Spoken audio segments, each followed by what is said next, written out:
Malakas na ulan. 4.6 feet na high tide. Sinamahan pa ng 2 dam.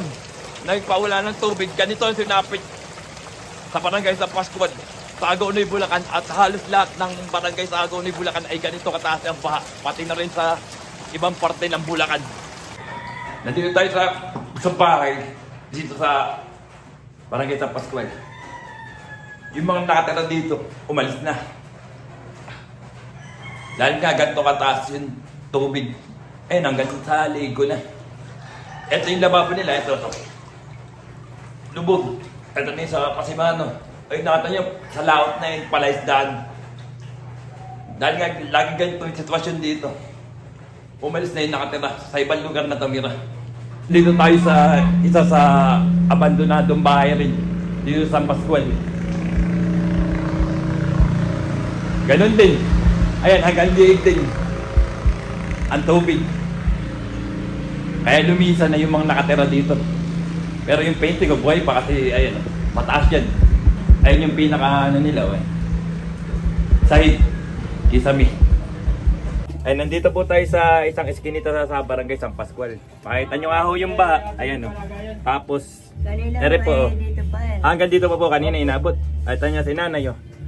Halos pantay sa liig niya yung harang ng nitong sa baha. Kanina raw ho, hanggang dito pa yung tubig diyan. E di kung wala po silang harang, eh nalunod na sila nanay dito sa loob.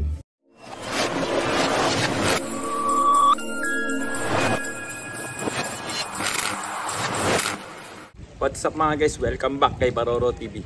Ngayon nga pala July 23, 2025 at nandito nga tayo sa Barangay San Pascual, Agonoy, Bulacan. At papakita ko sa inyo kung gaano kataas yung baha dito. Ang tubig ngayon ay 4.6, pero pang mas mataas pa to sa 5.2 yung napanood yung nakaraan. Dahil nga gawa ng may ulan at hangin-hangin at yung 2 dam na pinawala. Ayan. Papakita ko sa inyo lahat. Ayan, kasama natin dito si Roylan Perez. Ay, kaya. Dito bali halos araw-araw baha. Ganito kataas yung tubig. So, ayun, ganito yung sinasapit dito sa barangay San Pascual. Araw-araw ganito kataas. Ayun, hanggang bewang sa kalsada. Ayun, nasa kalsada tayo. Pupunta tayo rito sa, papasok tayo rito sa papuntang ilog. Ayun yung dike. Ayun, nandito tayo sa dike. Ayun, dike rin pero hanggang hita yung tubig. Ayun yung ilog. Nakita nyo yung pilapil. Halos pantayan din ang tubig. Halos puro tubig na yung makikita mo rito. Ayan, sa kalsada, hanggang din sa dike, ilog, puro tubig na. Wala nang tuyo. Wala nang tuyo. Puro palibot na tayo ng tubig dito sa barangay San Pascual. At ganoon din sa ibang baryo ng Hagonoy. Ayan, bibigyan ko kayo ng isang camera roll. Ayan, dike yan ha. Ito naman yung ilog sa amin. Halos pantay yun. Ayun o, puro tubig. Puro tubig na yung makikita ninyo. Wala nang bitaw na kalsada. Basada to. So ayun naman sa kalsada. Ganda sa kalsada. Baha. Hanggang bewang yung tubig mga guys. Hanggang bewang. Napakahirap ng mga taga-Hagonoy dahil araw-araw naranasan yung ganitong baha. Ayan o. Si Idol Nari, siya lang nakapamasada kasi siya lang yung merong mataas din na tricycle. Ayan o, ganyan yung mga nakasakyan. Ayan o, kahit na bahay, masaya pa rin yung mga tao kasi ini-enjoy na lang. Eh, kaysa umiyak ka o malungkot ka, wala ka naman choice, araw-araw naman baha. Ay, nandito po tayo sa isang eskinita sa barangay San Pascual. Makita nyo nga ho yung baha. Ayan o. Tapos, ere po. Hanggang dito pa po kanina inabot. Ay, tanya si nanay o. Halos pantay sa liig niya yung harang ng nitong sa baha. Kanina raw ho, hanggang dito pa yung tubig diyan. E di kung wala po silang harang, ay nalunod na sila nanay dito sa loob. Ano po ay pangalan ni nanay? Salvacion. Salvacion po. Lopez Perez. Ayun, sana nga po yung magawa nyo ng parang para sa mga government official po, ayan, na matulungan po sila nanay na ganyan, no? Meron lang po silang water pump. para hindi sila mapuno ng tubig. Kasi kahit may harang po yan, meron pong mga katas-katas, ano na eh. Opo, marami po. Salamat po po yan. Kaya sana po matulungan po natin sila.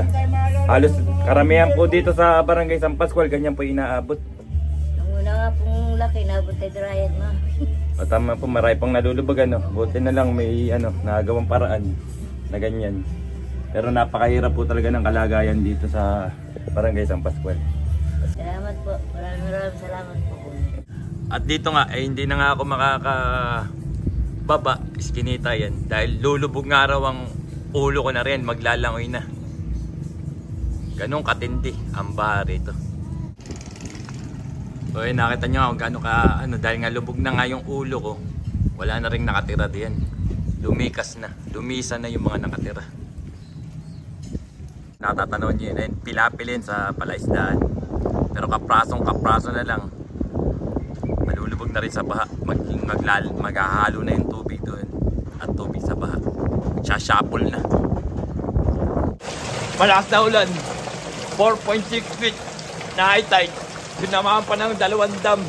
Nagpawala ng tubig. Ganito ang sinapit sa Barangay San Pascual, sa Hagonoy, Bulacan, at halos lahat ng barangay sa Hagonoy, Bulacan ay ganito kataas ang baha, pati na rin sa ibang parte ng Bulacan. At dito tayo ngayon sa kung saan pinaka mataas na baha. Baha ito, papasukan natin yan.